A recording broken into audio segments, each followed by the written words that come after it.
So what the fuck are you playing? A video game podcast where we talk about what the fuck we're playing. I'm Chris. And this is motherfucking Silus. Hi, Silus. Yo, what up? How are you? How's it going? We're already fucking it up. Yeah. I'm fine. How are you, Chris? I'm great. You know, they say it's not gay if it's in a three-way. And today, it's just you and me. So this is the first official gay cast. Yeah, it's about damn time. It is about damn time. And we kind of been hanging out all day today because you and I have been playing through a little game called The Sons of the Forest. Yeah. And it's been good. I've had a really fucking good time with it. I think we've just barely scratched the surface of it. Yeah. But we've been having so much fun on our little fucking beachfront property. Mm-hmm. Chopping down trees. Slaying the fuck out of turtles, Cannibal Holocaust style. Yeah, dude. I was getting so much sadistic glee out of killing those fucking turtles, dude. Mm-hmm. I was watching their little eggies hatch and watching their little babies scurry away into the water before I could pick them up and eat them. Like, hell yeah, dude. It's been really fun so far, and I honestly can't wait to play more of it. Yeah, me too. I could definitely easily just like chill and chat and listen to music and sink hours into that shit because there's so much to do outside of going around looking for fucking fights with cannibals and shit. Yeah. You know? You just sit there and craft cool ass places. Like you can make your own little fortified home as a little base camp. The compound and fight back against the hordes of the spooky ookies out in the woods. And they are spooky, man. Yeah. There's some weird shit going on in that game, dude. There is some weird shit going on in that game, man. I did play the first one all the way through, and I think they have increased the repertoire of the cannibals. There was a fucking ninja cannibal that was doing somersault fucking claw attacks on me and shit today. That was crazy. We killed her with a stun gun, and we stunned the fuck out of her, and then we beat her to death with clubs. Yeah, and now she's cut her up with an axe. She's under our bed as we speak. Yeah, and she will stay there, except for when I want to use her. Oh man, but it's been fun. Like I said, I don't think we've done anything in that game other than just kind of fuck around, but it's been a really good time. Yeah. Our little under the bed bitch will turn into quite the pungent plaything after not too long, because we are still on the waterfront. There's like rotten fish everywhere. There's seagulls. There's sand. There's all kinds of nasty shit. But fuck ton of singles, and they won't fuck off. Yeah, you can't just give up a good fleshlight. But the cannibal shit's always been crazy in that game because they're pretty spooky. They come running at you. They sneak up on you. They do all kinds of freako shit. Mm-hmm. But there's some crazy ass ones now. They're doing like berserker moves and bum rushing you, doing crazy arm sways and shit, like making themselves look fucking spooky as hell. Yeah. And we have lots of ammo we've stumbled across, but no firearms. So I don't know. We're just stuck killing them with like sticks and rocks and shit, you know, which makes it a lot harder. Yeah, man. And like, I mean, you know, I'm sure you're the same way. Like, no game really kind of fucking scares you. But when I first played through the original Forest, man, that shit kind of scared the fuck out of me because I didn't know what I was getting into. I went in completely blind, and you crash land on a forest, and I make my stupid little shelter, and I'm killing my lizards to survive on, and you just hear and there's shit going through the trees, and you think it's like, I don't know, fucking monkeys or something. No, it's fucking cannibals. This is a cannibal game you've gotten yourself into, and they're fucking scary as fuck. Yeah, they are scary as fuck. It's like Cannibal Holocaust meets The Descent. Mm-hmm. And yeah, there's also a very, very Descent shit. There's a spelunking. You go into some scary-ass caves and caverns. Yeah. And who knows what the hell you're going to find down there. Usually some body horror fucking monstrosities, which I don't know, hate to spoil that aspect a little bit, but at the same time they play their hand kind of early in there, so Yeah. There's some freako shit, some mutant shit, scary. Yeah. Very, very hard. And in this one, like I said, we've barely scratched the surface of this new game, but there seems to be like pod people almost. Yeah. Like weird, I don't know. They're cloning bitches. Also, yeah, we found a fucking there was a sweet little Agarthan temptress on the fucking beach, dude. little Aryan blonde girl. and she was doing the dance of lust at us. And I was like, what the fuck is that all about? Yeah, then you get closer to her, and this bitch has 3 arms and 3 legs. Yeah. And she's like, she gets scared, and then she skitters off. She just runs away from you. Fast too. She's got crazy. 3 legs. Yeah, she's crazy. I don't even know what to make of any of that. Yeah. I threw a bunch of rocks at her, and it didn't change your attitude at all. Yeah, it's my favorite pastime with women. Islam simulation. Yeah. Sharia law this bitch. So yeah, they need to add the female genital mutilation mod any day now. But yeah, the forest is full of many wonders and many trials and tribulations, many dangers, and we found some other encampments from some other military blokes like ourselves who were dropped into the area, and they got tore the fuck up. You usually just find their fucking corpses and get to loot them for supplies and stuff. We found a golf cart, and that was dope as hell, because you can play music on the golf cart and just go running through some cannibal camps and mowing down a motherfucker or two on the way. Mm-hmm. And that's pretty dope. Just watch out for C4, I guess, because we got blown the fuck up. Yeah. I think we ran literally into some C4, like a mine or something. Yeah. All in all, it's been a really fucking fun time. I do love the forest. I played through the original one, just put a couple hours into the second one today, but I still think I can wholeheartedly recommend it because it is a really good time. Well, it also started out significantly more polished and less jank city than when I first played the forest, because that game was rough around the edges for a while. But yeah, this one was great right out the gate. And also it does actually overlap pretty well with the extreme horror community for movie fans, because it's taken some inspiration from some heavy hitters. So if you're into the kinds of themes like extreme survival situations with freako, cannibal, mondo shit, and body horror shit, and lots of gruesome grotesquerie abound in a spooky setting where you're a fish out of water and you're outnumbered by fucking people that want to eat you, then you should check it out. It's actually Cannibal Holocaust. Like, we did the turtle scene. Yeah, many times. I killed a shit ton of turtles today, dude. That beach was covered in corpses. There were fucking shells and bodies and meat and heads everywhere, dude. Yeah. And like, I think if you do play solo, I think it is a lot more horrifying. But when you add, another player, it just becomes like a really fun time. I think every game kind of goes that way. As soon as you have a friend or something, like, it's not scary anymore. But, there were times that were still pretty fucking fuckered, though. That cave was kind of fucking scary. Yeah, dude.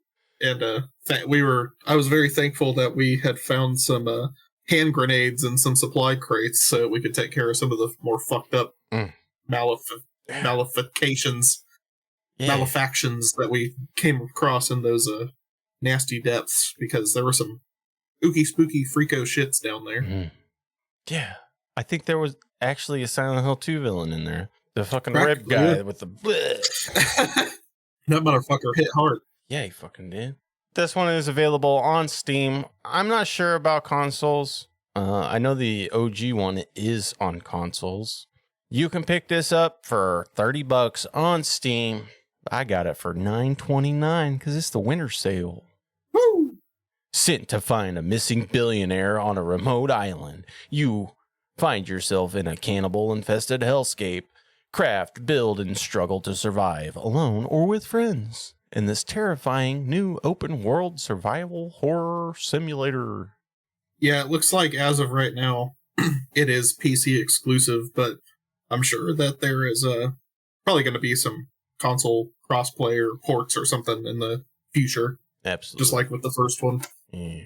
I still think, I kind of think that we probably should not have murdered Kevin. Yeah. I don't. Well, you mean I shouldn't have murdered Kevin? Yeah, you killed the fuck out of Kevin. I was just kind of beating his ass, and I didn't want to kill him, but you. I did. You did. So hopefully we won't need Kevin in the future. Yeah. Yeah, hopefully. I kind of wish it did like a thing like in the Morrowind game, the Elder Scrolls 3. Anytime you killed like somebody like significant to like the main quest, it'd be like, you fucked up the prophecy. Yeah. Reload your game unless you want to live in the fucked up world you created. I mean, Kevin was a super brain battered, concussed, soup skulled invalid at the point that we kind of found him. He seemed like he wasn't going to be worth a lot unless there was something specific to his pack or something being taken to a certain location or whatever. But we still got his little ping on our GPS in the game. His corpse is being marked right there on the beach for us. Yeah, if anything, he did him a mercy kill. Yeah, I made him a really good marker for the camp. Yeah. Yeah, I use it all the time. Yeah. Hell yeah. Well, man, what else have you been playing? Lately, Chloe and I have been playing a lot of the Outlast Trials because it was free to play this past month on a PSN, and so we bought a month of that so we could check it out. And we've been playing it with Brock and Brianna and Goblin, and it's been a lot of fun so far. The style of the game is really cool. You are kind of just going through these locations that are large scale, like kind of artificially put together themed locations by the Murkoff Corporation from the original Outlast games. And apparently in the timeline, this game is considered a prequel. So it's stuff that happened before the events of Outlast 1 and 2. Yeah. And it's not really, as far as I can tell, like you can pick up and find like related stuff like files as collectibles and shit in the maps, but it's not gonna just like spoon feed you like a real story. It's not really like an entry as much as it is like a fun multiplayer game with some lore to find on the side, but it's not like a narrative driven kind of a thing. Okay. And you're going through these trials and these artificial locations themed after different things, like a shopping mall, or a prison, or a courthouse, or theme park, or an orphanage, or a factory, or something like that. You're running through and you're solving puzzles to progress as a group, and so it's kind of got this survival horror sort of like puzzle solving and backtracking element to it. You're scouring the area for your key items to get ahead. And meanwhile, you were being chased, pursued by AI villains of a few different sorts. Most of them are pretty easy to deal with or are passive. But the main one is the main baddie who is kind of randomly selected for the trial. So you will be facing against some like pretty cool, colorful cast of freako characters kind of people. And it's fun. There's a lot of cool ones in there. There's this like Tom of Finland ass like super sexed out like leather clad prison warden guy who has a stun rod, and he like stuns himself in the junk with it, and he likes to stun other people in the junk with it. Wow. So you'll be running through the trial, and you'll see like dead bodies or like mannequins, and they'll all have like scorching burn marks in their fucking crotches and shit. And it's fucking crazy. There's this character called Mother Goose, and she has like a hand puppet that she talks through, and the hand puppet also has like a drill in its mouth, so she'll go up to you with the hand puppet and be like, something, hand puppet, something, and then like drill bit you in the fucking face with it. It's fucking crazy. Wow. And it'll do fucking bleeding damage to you, so you'll be bleeding out, running around trying to find bandages. It's kind of like Dead by Daylight, but it's not nearly as like toxic and sweaty and fucked up as the whole experience of trying to play Dead by Daylight is, because it's not, it's like 4 people versus AI. Yeah. So it's not, you don't have some asshole fucking with you on either side. Like, you're just chill. You're just chilling. Doing puzzles with your bros and getting to the end. I like that. And it's super fun so far. But yeah, we can't wait to play it with you too, Chris. Hell yeah. Everybody's anxiously awaiting. I got it. The full party. I bought it on Steam because it's on sale for the winter sale. And I just haven't installed it yet. But how much was it on the winter sale? I think it was like $10, $12. Yeah. You said the Sons of the Forest was around that much too, right? It was like 9 something. Hell yeah. Outlast Trials $11.99. All right, that's not bad. Usually $40. Damn. Maybe I need to check PlayStation and grab that sooner than later. Yeah. Yeah, man, that sounds like a fun game. I can't wait to play with you guys. Yeah. Oh, and also the something else that's really cool about it is the hub world that you kind of chill in before you like choose your trials, like your missions to go. It's almost like it's just a really fucked up like clinic. It's like a really fucked up like mental clinic kind of a setting, and it kind of reminds me of One Flew Over the Cuckoo's Nest. Okay.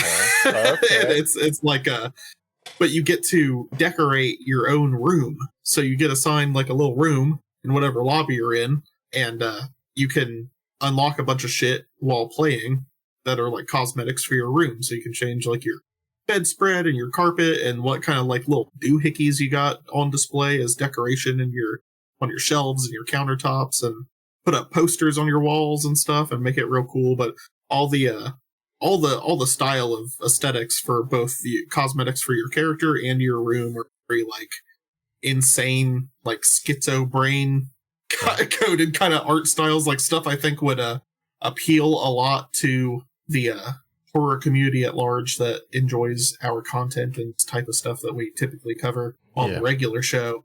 I feel like if you don't play a lot of games, but you want to get into something and you want to play something with some bros, that is a really fun one, and it has a lot of aesthetics that would cater to your sensibilities. Okay, hell yeah. Oh yeah, there's this other guy in the Outlast Trials who's like borderline, like practically a midget kind of guy, and he's like a little dude running around in a suit, but he's got a big ass bulbous Freako head, and he acts like a little baby. He'd be sucking on his thumb and shit. And so when you're going into the trials, you have like little flashes that'll play of like the shit you're going to be dealing with and who the main baddie is. And when you get his section for the trials, you'll see him like drinking out of Baba, and he'll be like playing in a crib and shit, and it's fucking crazy. He's a little freak. Damn. Outlast Trials. I got a little game for you, man. And this one was a surprising one for me. It is called Miside, I think. Miside. Okay. And when you look at it, it looks like some kind of anime, maybe a porn game. I don't know. I've gotten myself into weird situations with games like these, but this is not that. If you look at the tags, the first tag is psychological horror, cute, story rich, and horror. Ooh, it's got overwhelmingly positive ratings. Yeah. Let's imagine that you have a game in which you care for a character. But could you imagine one day getting into that game yourself? I can, because I did. I played through this game in its entirety. And let me tell you, it's crazy. You are a wage slave, I guess, working on your computer all the time. One of your bros is like, yo, you got to play this game. It's cool. So you get your phone out, you download the app, and it's a little Tamagotchi or waifu sort of thing. Like, take my clothes to the laundry room, make me dinner, blah, blah, blah. And you take care of your little girl. And one day, she's like, yo, wouldn't it be cool if we got to hang out together? And you're like, yeah. And she does it. She comes up with some fucking weird way to suck you into the game. Oh, then shit. she fucking goes crazy because she's a fucking crazy person. And she's like, yo, don't open the oven. And what's the first thing I do? I open the oven. There's a chainsaw in there. And she's hiding all kinds of murder weapons and shit. You're always hearing like knocks coming out of closets from past victims. She's a psycho. Hell yeah. Psychosomatic. I can say it. Yeah. And without, I guess, spoiling fucking too much, you try to get out of the game and you meet all different kind of versions of the girl through different versions of the game. It gets weird. For some reason, like I got sucked into their Discord and they put this bullshit on my Discord name that it took me forever to get taken off. It was actually a really fun time. It's a short game. It was like 5 hours, I think. But it was actually really surprising how much I liked it. The whole time I was kind of going through the game, I was a little lost and confused. And I think that's because I could never really tell what was coming next because it's wild. There are some pretty cool, like, horror sequences. Like, I think at one point, all these hands come through a door, but then the door slams itself and the fucking blood goes everywhere. It's crazy. It's game world shit. So things just materialize and bitches are crazy. Don't trust them. Yeah. Don't trust them, boys. That's all I could tell you. I think I would have liked to seen like a little more like fucked up horror shit than what was in it, but that's just kind of a nitpicky thing on my end. I just like to see, you know, beheadings and stuff with chainsaws, and I would have liked to see more of it. There's not a lot of jump scares in this one. There was one jump scare the only jump scare that I really registered, and I almost fucking fell out of my chair, dude. Hell yeah. You know, the fucking crazy girl's like, oh yeah, you want to fucking go back home? All right, go back home. And she sends you back home, and you go through your mundane ass routine of putting your clothes on, getting on the fucking computer, blah, blah, blah. Rinse and repeat for like 1,000 days. Just to hammer home how fucking shitty your life is.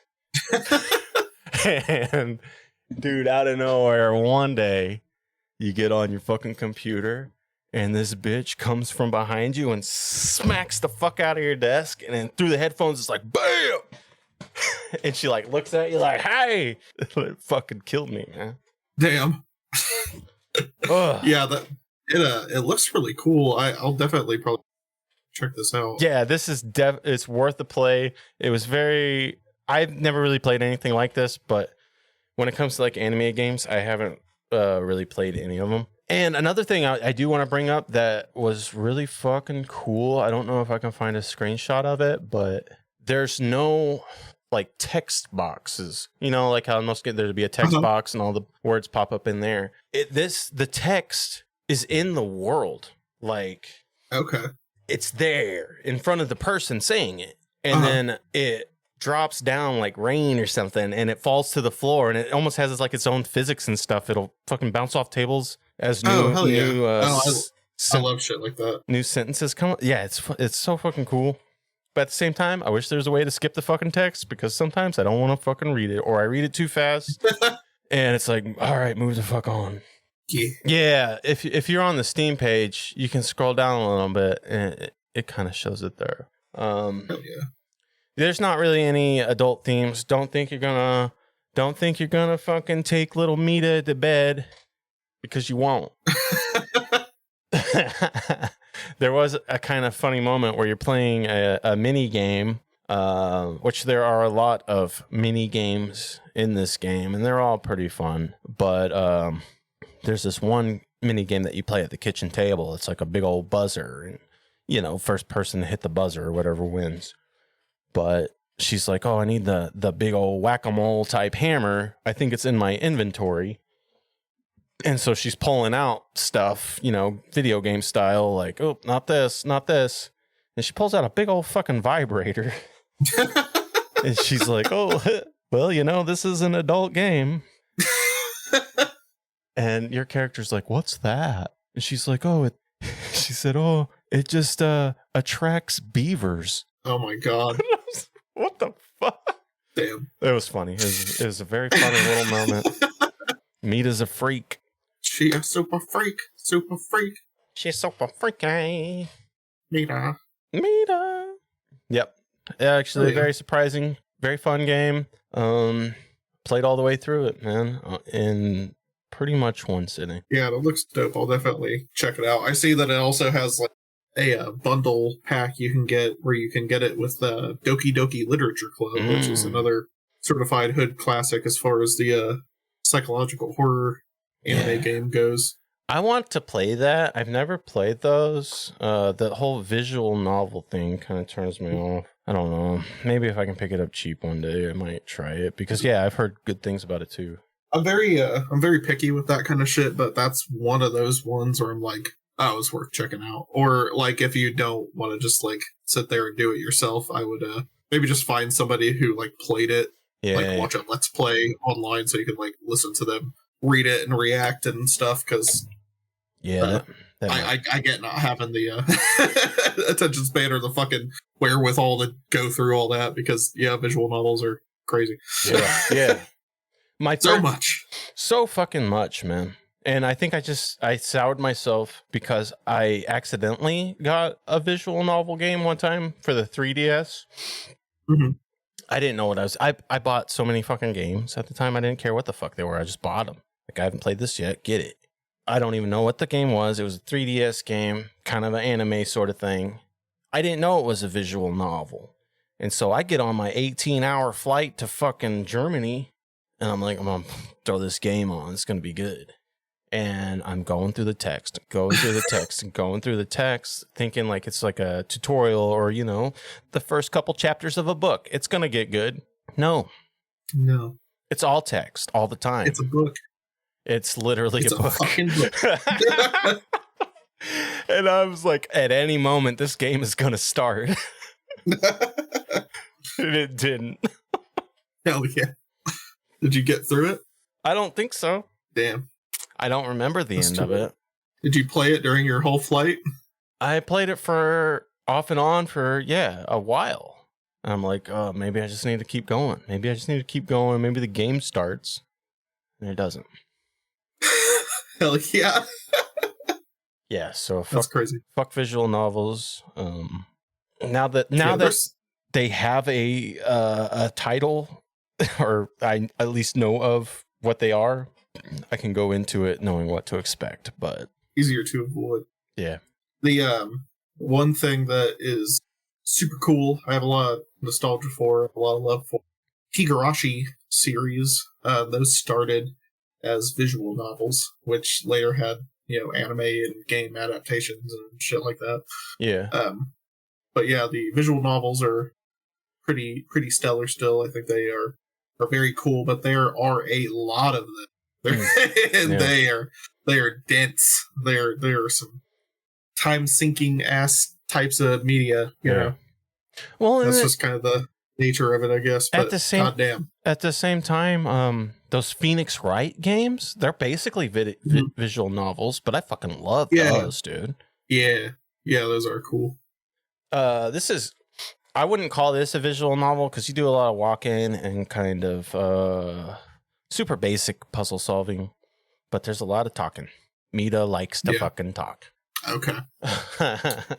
One of them. Yeah. Be in the right mood. And you cannot skip the fucking dialogue.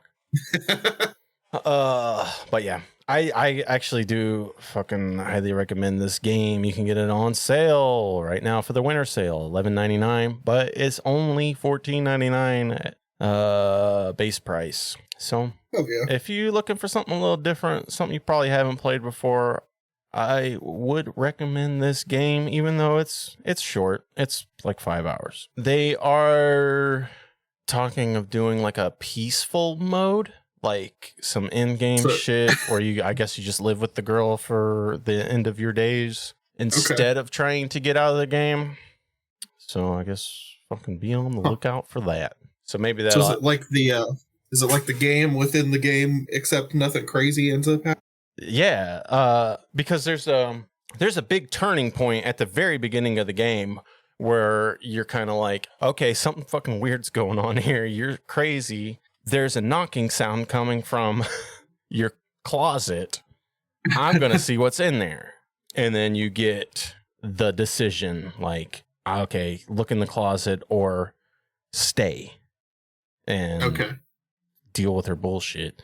And you got to meet so many little prerequisites before you can do the stay choice. Like, don't find the chainsaw. Don't pry, basically. And then you can do the stay thing. And I also think you have to beat the main game once. So it's like a new game plus, I guess. Okay. But even then I did all that. And then when I went to try the peaceful mode, it's like, coming soon. You will have it when it comes out. Oh, yeah. So, yeah, maybe you can get a little more playtime out of that. Maybe you can, finally take Mita to bed with you and try out that beaver call. Yeah. But I was pleasantly surprised with this one. Like I said, I went in completely blind, and it was actually a really fun time. That doesn't happen to me very often in games anymore. Hell yeah. Let's do it. Yeah, I'll definitely want to check that one out. It reminded me, though, Miside reminded me of this other shit that I was running through not that long ago with Chloe. I had bought a bunch of games from this really cool Japanese indie, like, side-scroller horror series. So the developer is I'm Cyan, and I think it's a single woman who pretty much makes all of these, and they all have kind of the same MO. They're spooky, like spirited away, like dark, supernatural Japanese folklore kind of tales. And you always play as like a protagonist who is just walking left. Oh. You're walking left and spooky shit happens to you. Mm-hmm. And then after the day resets, it's spookier the next day, and it's spookier the next day. It's spookier the next day, and then it culminates in some crazy shit. Yeah. And then the story's over. And that seems very, yeah, okay, whatever. I can imagine it not being like the type of game for a lot of certain types of people. But I think they're really fun. I think they're really cute, cool little like neat little snippets of horror that you can play, because they're all very short too. You can get through them all in like way less than maybe like a half an hour per typically, if that. Some of them are really short, and they're just fun little spooky self-contained stories, and they remind me of this series that Sentai Filmworks actually put out a Blu-ray for, called Yami Shibai, and it is really short, like 3 to 5 minute like puppet animation, like ghost stories. Okay. And it's very cool, and it's technically 2 seasons. The entire thing from front to back is only like slightly over like 2 hours, I think. It's really, really cool, really easy thing to sit down and take in. If you're into like Junji Ito's like short stories and how just like they just kind of characters getting thrown into a crazy situation and then it just fucking ends, like, and it's on some spooky shit. It's that kind of storytelling. It's just like people dealing with the supernatural. It's way above their understanding. They don't know what to do about it. Yeah. And usually they don't quite get out unscathed. So it's that sort of a thing. But these Suganohi games, which is TSUGUNOHI for listeners who want to check them out. They're all on Steam. They're usually always really cheap anyway, but right now they're on sale. They go on sale a lot, so you can wait and grab them and maybe try one and see if it's your thing or not. But as the dev has gone on, they've branched into some other directions where they have a couple now that have been like crossover games with other creators, which is pretty neat. And there's one that actually reminds me of the Miside thing. But there's one game. Oh, it's called AI's Silent Cries, and it's like a little like girl, like a little video game girl, kind of going through like the video game world as it corrupts, and it's like based on some like VTuber that did like a crossover thing with the dev, and it's kind of interesting because you're getting like she's getting like haunted and accosted by an older like version of her from like prior to like her era of technology. Kind of cool. Okay, yeah. So she's like an older, she's like a 2000s anime, and she's like, I want my spot back because she's been taken over by this fucking VTuber girl, and she's all cutesy and new, shiny. But yeah, that's so there is a story in one of the games. It's like that. But yeah, all the Suganohi games are very cool. If you like one of them, you probably like every single one of them. And they're a really fun little spooky snippet of horror in the style of those old like early internet like scary flash games kind of where it's like just 2D art where it's like JPEG jump scare like fucking spooky sound effect kind of shit, you know. Yeah good stuff, dude. Good stuff. Oh dude, during in the Miside, like I said, you go through fucking different versions of the game. At one point you go to a 2D version of the game where you have the little text box, and it's kind of fun because you haven't seen any of that since. So you get the little text box, and then so you're fucking around with the 2D one, fucking doing whatever the fuck she tells you to do because that's what you fucking do. But then the fucking crazy bitch comes in. She busts into the fucking game, 2D version of the game, and she's like, "This fucking text box, I hate these things." And she grabs it off the screen and like crunches it, fucking throws it. And then for the rest of the little 2D world, you got a crunched ass fucking text box. That's the text is all. It's so cool. It's crazy. It's meta. Yeah, that is cool. And also, if you like that, I do think that if you ever have the patience to check it out, Doki Doki Literature Club is cool for like a similar kind of vibe. It's definitely like long-winded, but the payoff is pretty cool. I know. I need to fucking play those. I hear so many good things about them. Yeah, pretty cool. Yeah. What else you been playing though, Christopher? I'll tell you what I've been playing. Fuck Hitler. Or what is that what it was called? It was like sex with Hitler. Sex with Hitler. I have not been playing that. crazy work that exists though.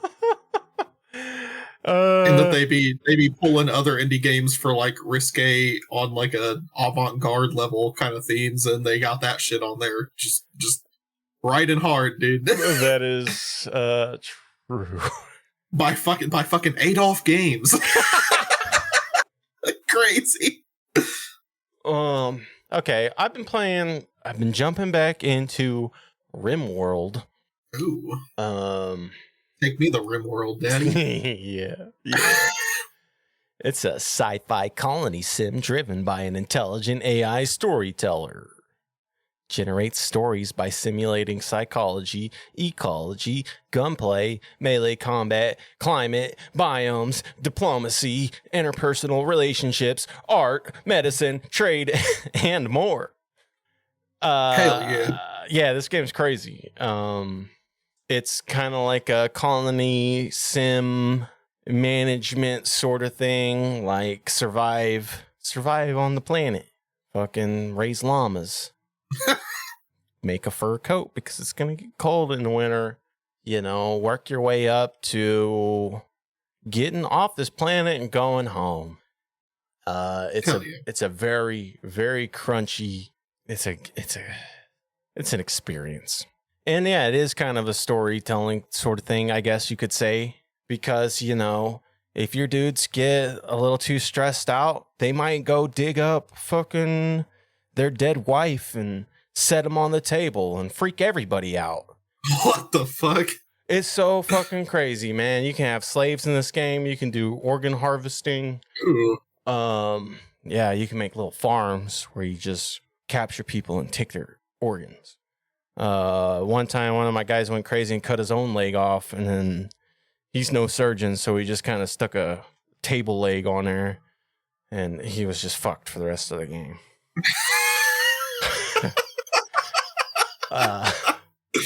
That sounds fucking awesome. There's so much that can happen in this game. The kind of basic overview, it's pretty simplistic. It's kind of like 2D. All your little dudes are just kind of like little pawns, I guess. So yeah, it kind of looks like it kind of looks like that fucking Dwarf Fortress, or like some fucking Space Station 13 or whatever the fuck. Mm-hmm. Yeah, pretty fucking similar to like Dwarf Fortress or something like that, where there's like so many systems going on underneath the surface that you don't even know what's happening. Damn.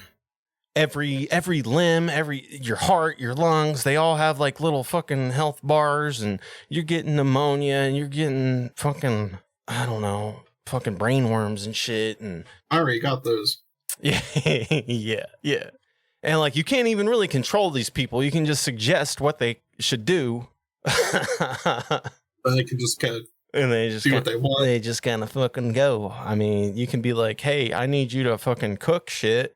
Maybe fucking make a sculpture in your spare time. They don't give a fuck, dude. They'll do whatever the fuck they want. Yeah, I'm watching the like trailer. It looks awesome. It's a really fucking fun game. I played through one game of it, just kind of basic, just you crash land on the planet, try to get off of it. But there's so much more you can do, especially if you get a couple of the expansions, like the royalty expansion and the ideology expansion, because then you can set all these kind of core tenets and values of your colonists that kind of change the way you play the game. Like, I started a misogynistic cowboy ranch. Yeah. Ranchers, like some Brokeback Mountain shit. They didn't eat any plants. They hated plants, only ate animals, and they were ranchers. So you can kind of play out like weird little stuff like that. You made fucking Ram Ranch, bro. Yeah, we were doing some Ram Ranch, and they hated women. God damn, did they hate women? And you can have underground fucking mole people that can't see in the daylight, and it just kind of shapes your game to all these weird, different little stories. And you do kind of have a little AI overlord or whatever that's like, you know, if you're doing too good, it's going to start throwing some more shit at you. Or if you are just living in squalor, it might fucking pull back a little bit. Just to kind of keep things interesting. It's always kind of keeping things tense, making your story interesting. And while you can, when shit goes fucking insane and you lose your fucking best dude, you can reload a save. But I do highly recommend trying to play it out, because you know you need that drama in your life. Yeah, it's fun to just try to keep fucking surviving, man, because that's when the best stories are made. Yeah, it's a wild ass fucking game. Very fun. Hell yeah. I know it is on consoles because I think I have it on the PlayStation 2. Not the PlayStation 2, the PlayStation 5. Would it be tougher to play, you think, on console? Okay, if you play it only on console, you probably won't notice. Because you'll fucking get used to it. But yeah, this game is a whole lot better on a mouse and keyboard. Looks super PC oriented. Yeah, it definitely is. As far as like the level of sub micromanagement shit. I have done it on the PlayStation, and kind of once you get the feel of it, you can get through it. It's just so much easier with a mouse. Okay. There are some new, maybe not so much new anymore, new expansions that I haven't really fucked with, like biotech. It's gonna let you have I think you have babies in this one. Okay. So you can start breeding. You can have children and genetic modifications. Hell yeah. And there's also an anomaly one now, which adds some kind of Lovecraftian fucking weird shit. I don't know if I could recommend those on like a first playthrough, but I could definitely recommend Royalty and Ideology. You can throw those into your very first game, and I think still have a good time. Hell yeah. Fucking Rimworld. Yeah, this looks really cool. Definitely have to at least check out the base game at some point. Oh yeah, you can have a ton of fun with a base game, especially like, you know, your first couple of playthroughs, because even in the base game, you have the basic scenario, crash land on the planet, try to get off of it. And then you also have like, you are some super primitive tribesmen that have lived on the Rimworld all their lives. And you got that scenario. There's like 4 or 5 different scenarios. Like, you're a fucking super rich guy that's too rich to have common sense. So you fly solo to a Rimworld. Oh yeah. Yeah, there's a lot of fun stuff to do in that game. Yeah, I definitely want to fucks with that. Yeah. I've been wanting to get into another good like sim management type of thing. Yeah. I just haven't found it yet. Yeah, this is one of them. You can do some wild shit in this one, man. Hell yeah. Misogyny and slaves, count me in. Yeah, for real. You can also have a misandrist colony too, ladies, so don't feel left out. You can do some fucking Amazon shit. Hell yeah. What else have you been playing, Silas? So, past couple weeks or so, Chloe and I were deep into some fun, festive games. We were playing a bunch of itch.io type holiday horror games, which if you don't know what itch.io is, my babies, it is a really cool game website where you can get a never-ending plethora of constantly new and being uploaded indie games, a lot of which are free to play or extremely cheap to get. And this year, I was going to go on there to find some fun little free-to-play Christmas and holiday winter-themed horror games or whatever, Chloe and I to check out, because that seems to be kind of a thing on there. You'll go on this time of year and you'll see a bunch of new spooky Christmas games. And lo and behold, there was a new entry in something that was a tradition for us since the first year that it started, and it's called the Madvent Calendar by the Haunted PS1 community. And that shit fucking rocks. They do this fucking, it's like an advent calendar, you know, and you get to play a game per day through the entire month of December, and then there's like a cool little overarching story that kind of plays out while you're doing it. And there's like a hub world where you choose your games to play, and they're all numbered for you and all that.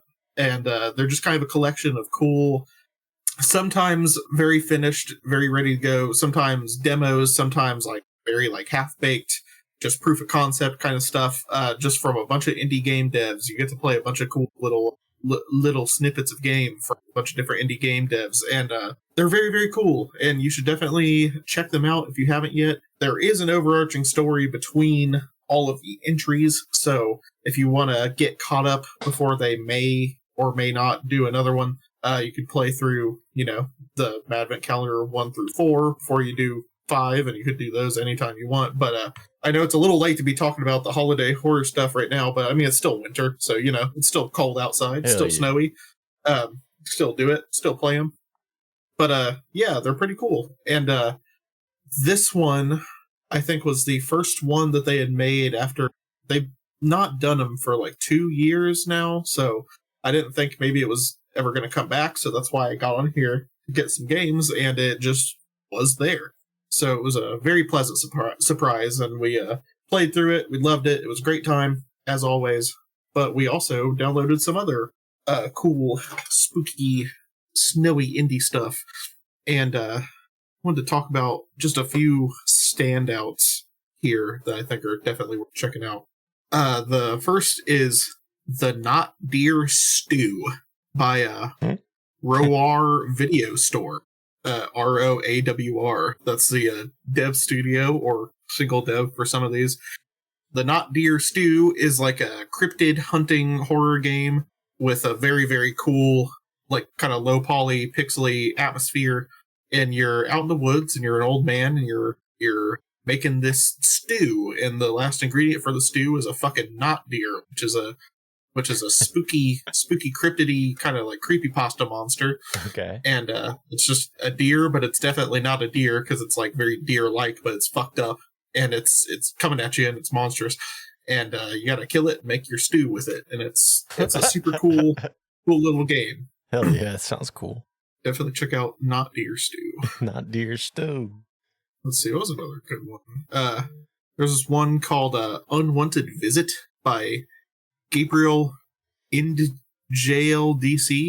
INDJLDC. Okay. But he's made a few things, I think. But Unwanted Visit was a cute one. It was like very simplistic and straightforward and kind of silly, but it was like funny and charming and has that same like kind of low poly, old school kind of feel to it, which is super fun. You're a skeptic who doesn't believe in Santa Claus, but because you're such a skeptic and you're such a Reddit atheist about it, you're gonna do a fucking ritual to summon Santa Claus and be like, ha ha, nothing happened. But then you do summon Santa Claus and he's trying to get you. And so you gotta not get got by Santa Claus, and then you gotta end the ritual so he'll go away. Damn. Wow. That's a fun one. How to Build a Snowman by Sir Tartarus. That's a really fun one with a similar plot style to the game. This is a common like media trope, but the only thing I'm remembering right now, since we just recently played it, is Clock Tower 3. You're like a person who is born into a family with a lineage of shit that you have to do because you're just the ones that have to do it. Oh yeah. And so you have to do some shit to keep a great evil at bay. And it's all wrapped up in what seems at first to be just a silly little cozy winter story about a kid building a snowman. So that's a fun one. Definitely worth checking out. There's this other one by Johnny's Games called Tornuktu, Tornuktu.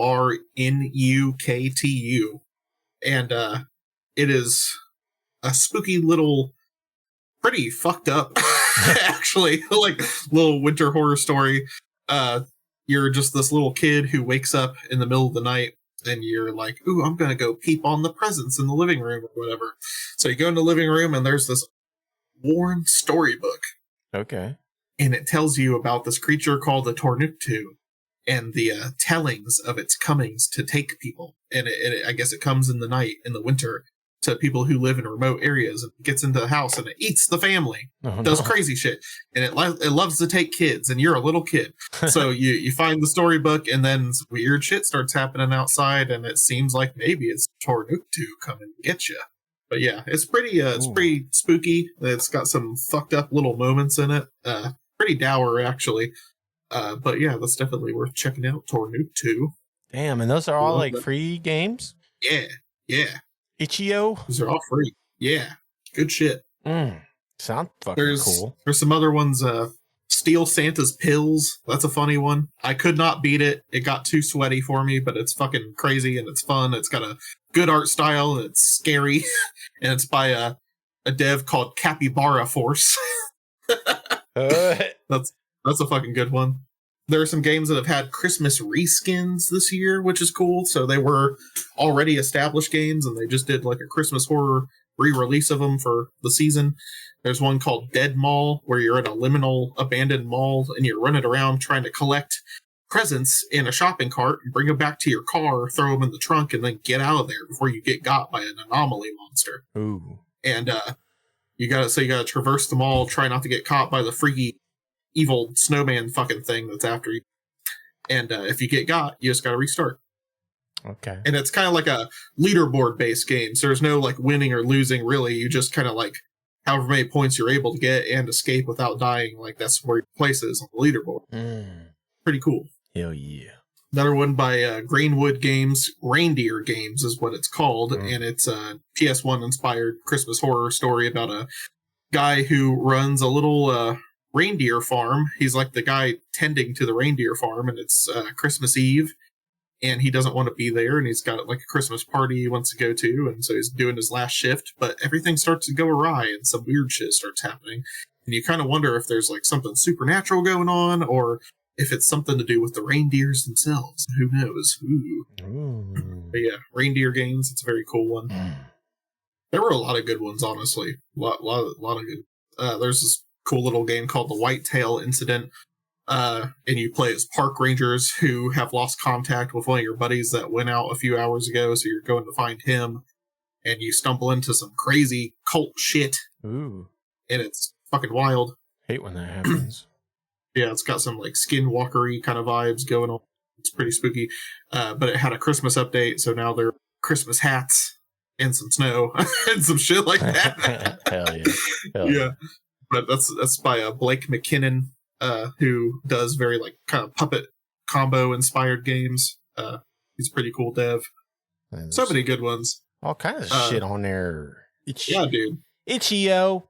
Mari Lloyd, the Welsh horse ghost of Christmas. Oh yeah. Spelled MARILWYD. There's this game, just the Mari Lloyd name, by a dev called Dreadloom. That one was both funny and kind of spooky. Okay. Good atmosphere to that one. Definitely worth checking out. Man, there were so many good ones, man. There were so many good ones I found this year. We had a great time. Sounds fucking fun, man. Yeah, there are so many devs out there making shit, and they're giving it away for free, and they really deserve your attention. I definitely want to go back and like properly buy a lot of these throughout the year, just to have them for when they're not fresh in my memory anymore. We can play them again around Christmas time. Yeah. There was a really cool one called Krampus of Kirkwall by Lunar Effect, and that one you're like at home decorating for Christmas. You're putting decorations on your Christmas tree and stuff. And then you start getting like an anomaly, like analog horror kind of broadcast through the TV saying everybody needs to stay inside and not go anywhere. You need to like not look outside your windows and lock your door and cover your windows with curtains and that kind of shit. Yeah. And it's kind of like like fucking Gemini home video or like one of those analog horror things that the kids are into now. And it leans into that while also kind of doing its own thing, that a spooky isolation horror like Christmas story. It's very cool. Okay. There's this really good one about going out last minute to buy a Christmas tree from a Christmas tree farm. It's called Prowl by Niven Hedinger. And that one was a short and sweet little spook. It really caught me off guard with some of the stuff that happened in it. That's worth checking out. This one actually it wears the sleeve of being a jank game and seems fucking retarded, but it actually was super fun to play. It's called Satan Santa. Oh no. By Nannings. And you're a little kid and your family gets fucking taken by Santa, dude. Oh. So you gotta go fucking find him. And you're running around, you find a fucking gun. Hell yeah. You find your dad's gun and his ammo. You have to go fucking fight fucking like reindeer ass fucking freako Wendigo skinwalker monsters out in the fucking spooky ass like snowy park trying to find your family, and then you have to fucking fight Santa at the end and he's all fucked up. It's crazy. There was a good one called The Last Ride by Shoft, and that one's kind of just a winter in general kind of story. You play, I don't want to say much about it because it's just an interesting little exercise, but you play as a little guy who is manning a late night kind of like kiosk next to a bus station, little bus stop. Okay. And that's all I want to say about it. It's a cool game though. Yeah, I could just go on forever. Really, there were just so many good ones this time around. There's a ton now that I'm seeing that I didn't even check out. Like I'm sure there's some gems in there too. So might just leave it at that. But yeah, that should be selling point enough for any of you that play indie horror games. Go check out some of the stuff on Itch.io, dude. There's amazing stuff on it, and you can get the majority of it for free, which is insane. Even the prices that the devs ask for, it's kind of like some of them will just be free. Some of them will have you can get it for free, or you can name your price, that sort of a thing. Yeah. And a lot of the stuff that the devs ask for, it's like it'll be like $1.99 or $2.99 or something like that. Like it's definitely worth checking out some Itch.io. Yeah. For any time. Sounds doesn't like have to be holiday. holiday horror section is huge, but they just have a ton of games. They have tons of other horror games. They have tons of non-horror games. There's just always stuff to play. They even have browser games. You can just play stuff right there on the site, dude. Like old fucking Newgrounds and shit.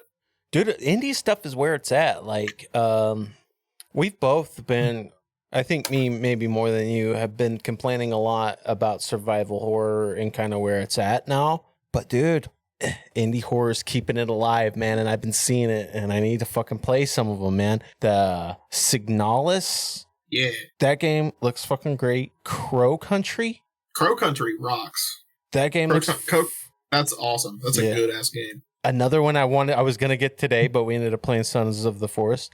Labyrinth of the Demon King, I think. Yes, I played the demo for that. Yay. That one fucking rocks too. Yeah, I need to get that. Looks fucking good. Mm-hmm. They're out there, man. You just gotta find them. They're out there in the indie world. Survival horror. Yeah, there's all kinds of like old school like Resident Evil clone survival horror games dropping too. One that I really, really loved. I played it on my channel a while back too, the demo. It was called Among the Living, I think. Let me double check that.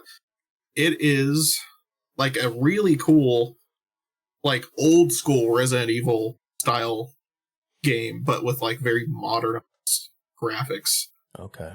But it's on old like tank controls and shit. Mm.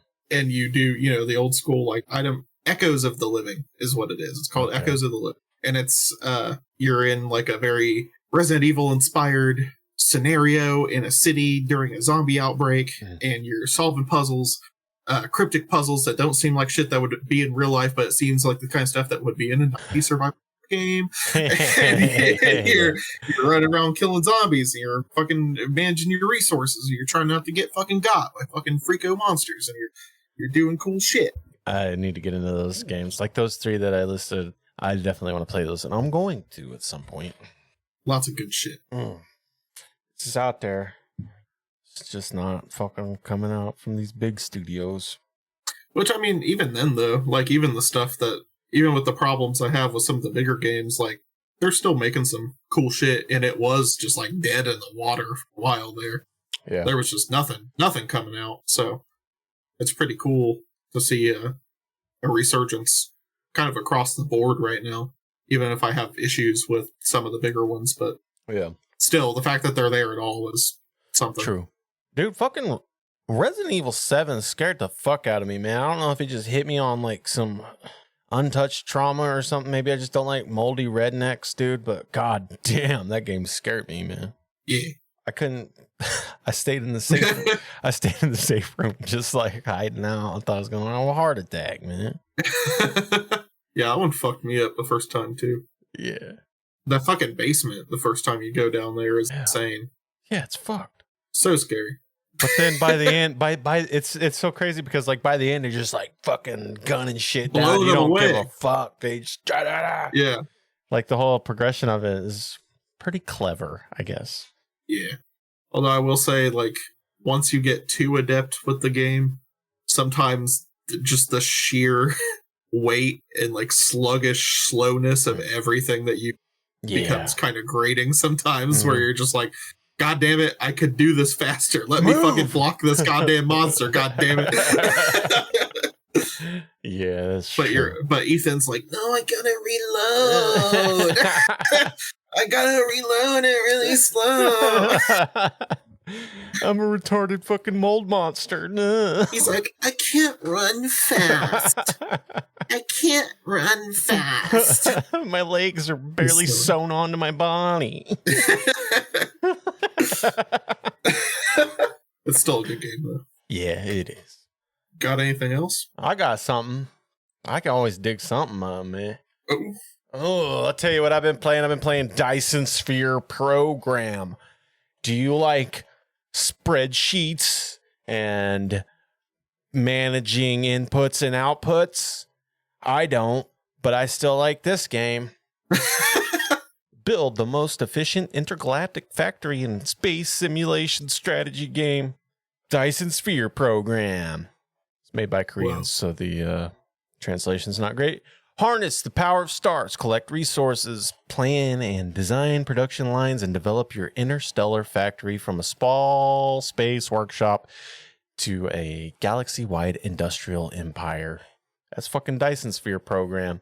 What are you doing? You're building a Dyson Sphere. What's a Dyson Sphere? For all you non-sci-fi fucking nerds, I'll tell you what it is. You're putting a shit ton of solar panels around a star to get infinite energy. Damn. And the visuals are really cool. Yeah, it is. It looks fucking stellar. Yeah, it's an amazing looking game. It is in early access now, but don't let that deter you, man, because this game it's pretty much, it feels complete to me. They're still adding shit. They added kind of like an enemy system in the last year or so where, you know, shit tries to fucking blow your little factory up and you got to defend it. Ooh. So basically what the game is, you know how most games have a crafting system? Take that and multiply it 100 times, but you can't be bothered to craft shit yourself. So you make little smelters and assembly dudes to craft the things for you. And in order to connect all that bullshit, you got to make conveyor belts. And you make these big old long conveyor belt systems to feed your smelters and your assemblers. And they make the resources you need to complete your Dyson Sphere. And it gets fucking way out of hand. It's insane. It sounds simple. It's not. Because, you know, you have your perfect little circuit board factory that's taken, you know, fucking copper and whatever, steel, iron, and they're making circuit boards great. But all of a sudden, you need fucking iron bars over here to make your motors. And so you gotta figure that out. Now, a more efficient person would make a perfect little factory. I just kind of snake a fucking conveyor belt wherever I need it, and it's just a fucking mess, but it fucking works. Damn, this looks insane. I'm watching all the little like trailers and shit for it. It is, man. It is. And there's a whole little technology tree. You unlock different things, and the things you need get progressively more and more resource intensive to where it just gets crazier and crazier. And in this one, you can actually blast off to other fucking planets and harvest the resources on that planet. And then you eventually unlock logistic ships that can send resources from one planet to another. And it just gets so fucking intense and crazy. But it's so fun. You can get sucked into this fucking game. And like I was saying, man, some people get super into it and like they get the Pepe Silva fucking fucking corkboard out, and they're like, well, if I get fucking 300 units of fucking ammonia here, and then that'll work for my plastic factory. And it's all inputs and outputs and shit like that. Efficiency, maximum efficiency, man. I never reach it, but you know, I do just fine. Yeah, this looks insane. I just think it's really I love the art style. It's very visually stunning. And I love your little fucking customizable fucking Gundam guy that you wrote. Yeah, you pilot a little mech dude. And yeah, like I said, they're always adding to it. Like that's kind of a new thing that I haven't really been playing with because I haven't played this game in a while. But I'm trying to get back into it. There's all kinds of new stuff. Every time I log in, it seems like there's something new going on. Hell yeah. So while it is in early access, and that can turn some people off because a lot of times games don't leave early access on Steam, they just kind of get abandoned. This game, if like I said, it feels complete to me. They just seem to be just adding shit and adding shit and adding shit. I think you can play it right now and get hundreds of hours out of it and be completely happy. Man, the like starting points where the world is barren and just like pretty and normal. And then like the endpoints it's showing where you have the whole thing covered in factories is insane. Yeah, dude. Yeah, and what you're seeing here is a level of factory that I could never make because that shit is pristine and all lined out and shit. My shit looks like a bowl of fucking spaghetti, dude. Hell yeah. Damn. Yeah, it looks cool as shit. I added that to my wish list too. Yeah, it's a damn fun game, dude. And it's only $20 base price. And I think it's worth every fucking penny, man, because you can get hundreds of hours out of it. If it hooks you, man, you're a goner. Yeah, slightly on sale right now too. $15.90. Yeah. People that want to check this out. Hell yeah. Motherfucking Dyson Sphere program. Oh yeah, Rimworld was also 20% off for the peeps. That one was a little more on the expensive side, but right now you can get it for $27.99 instead of $34.99. Yeah, damn good games. And like I'm always like looking for like playability, like how long can I get out of this game? Because I don't expect to ever finish a game. I've just accepted that in my life. Yeah. A lot of people get like, oh, I want to finish a game. I'm like, it's never going to happen for me. So I'm always on the lookout for fucking bang for your buck type games. And this is definitely one of them. And I would like to say Rimworld is too. If that is if these games are your style. Yeah, they both seem like the kind of thing you could just sink time into. Mm-hmm. But yeah, damn good game. I don't really have anything negative to say about it. Like I said, it is Korean, so a lot of the translation stuff gets a little weird, but that's just nitpicky tutorial bullshit that, I mean, you understand it. Yeah. They just say word wrong sometimes. But yeah, that's Dyson Sphere program. What else you been playing, Silence? I have been running through the Resident Evil 3 remake and the Resident Evil 4 remake again. Because I hadn't played them again since I got my PS5. I could not get my save data to sync properly, so I have just been going through them fresh again, which was kind of fun. Hell yeah. I've been downloading all the little deluxe bits I had for pre-orders and playing around with shit. I have been running through completing a bunch of challenges and unlocking points for the point shop and buying fun weapons and cosmetics and shit like that. And we can do a more in-depth kind of thing on Resident Evil with Chloe at some point, because I know they want to do Resident Evil episode 4 sure. Chloe is super into it right now. Well, she has been for years at this point, but yeah, she loves Resident Evil. Yeah. Yeah, that's one of her favorite things to play together. Lisa has very few games that she like nerds the fuck out on, and Resident Evil 4 especially has been one of them. So Hell yeah. She's excited for that too. We're gonna do a Resident Evil special-a-thon. Hell yeah. That'll be dope as hell. That's our games. What do? We do a shit or piss. Silas is Sons of the Forest. That's not a good example. Sons of the Forest, I think fucks. Yeah. Sons of the Forest actually definitely fucks, dude. Yeah. We've barely gotten into it, but I know it's a fucking damn good game. The OG Forest, damn good game. Even though we haven't played much of it, I know it's gonna fuck. Yeah, I think as far as my own experience goes, I think Outlast Trials fucks. I was not expecting to like it as much as I do. I just wanted to try it out because I avoided it since it first came out, but I love the other two Outlast games, and I was just like, I just don't want multiplayer horror. But this one's super cool so far, and it's very visceral, very graphic, very much follows the MO stylistically of the other games. It probably does get old after a little bit for lack of new content, but I think that's the same with any game like that. Yeah. So as long as you're not just grinding the fuck out of it and making yourself sick of it, and you just play it on occasion with your friends, I'm sure you'll have a great time. Yeah. But I think it fucks. Yeah. Okay. Itch.io games, fuck. Suganohi games, fuck. check them out. Okay. We don't have a lot to do consensus votes on in this, so. Yeah.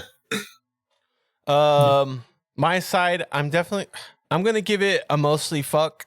The only thing holding it back, like I said, I really do kind of go for bang for your buck. And for, $15 for a 5-hour game, I would usually kind of stray away from something like that.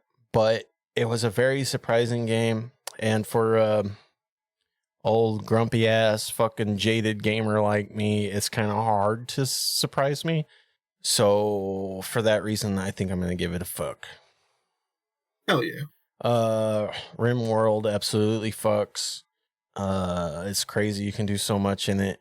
I probably haven't even done half of the wild shit that you can do in that game. And Dyson Sphere program fucks your ass to pieces. Especially, a lot of these games are subjective. They are kind of a niche thing, like weird factory building efficiency game. I know that's not going to appeal to everybody, but I like weird shit like that, and it was great. Yeah. Go check out the visuals for it too, though, because I know there are a lot of people that can be an entry point. Try something out. Whereas, like, they might look at Rimworld and be like, but then they might look at fucking the factory game and be like, oh, that looks dope as shit. Yeah. So yeah, if that's your entry point for stuff, maybe try it out. If you have not really tried cool like sim management games and want to check something out, then be a good one to try. It looks really pretty. Yeah, Dyson Sphere program is a beautiful ass game. Especially once you get all them little fucking cubes going down your conveyor belts and they're all shiny, pretty. Oh yeah, I guess I would add a caveat to the fuck recommendation for Suganohi, because it's probably not going to be for everybody. A lot of people are probably going to think it's too simplistic and not really give a shit and not want to just like walk left for a game. So if you try one, try it, buy a cheap one, check out a cheap one, watch a playthrough or something, and you like it, and you think one fucks, then they all fuck. Fuck them all, dude. Yeah, fuck them all. They all fuck. Hell yeah. But yeah. Well, that was another fucking jaw-breaking episode of What the Fuck Are You Playing? Woo! Stay tuned for our Resident Evil special, where we talk about all the Resident Evil games we've been playing. Thanks for fucking hanging out with me tonight, Silas. It's been a damn good time. Thanks for hanging out all day, Daddy. Hell yeah. Playing Sons of the Forest and talking to you about games. I don't know what we do to end this episode. Say bye, bitch. Bye, bitch.